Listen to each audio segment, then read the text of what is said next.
Κάποιες ημερομηνίες δεν φεύγουν ποτέ από τη μνήμη σου. Συμφωνείς? Δεν είναι οι γιορτές, ούτε οι συνηθισμένες μέρες. Είναι εκείνες που άλλαξαν τη ζωή σου. Μια απώλεια, ένα χαμόγελο που χάθηκε, ένα αντίο που δεν υπόθηκε ποτέ. Έχεις αναρωτηθεί άραγε ποτέ γιατί κάποιες μέρες σε κυνηγούν, γιατί η καρδιά θυμάται ακόμη? Ίσως γιατί εκείνες οι στιγμές κρατούν όλη την τρυφερότητα.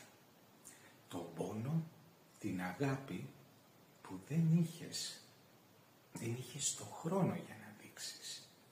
Ίσως γιατί μας μαθαίνουν να εκτιμούμε τις υπόλοιπες μέρες, να ζούμε με προσοχή, με σεβασμό, με αγάπη.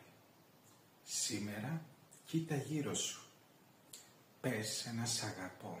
Αγκάλιασε τα αγαπημένα σου πρόσωπα.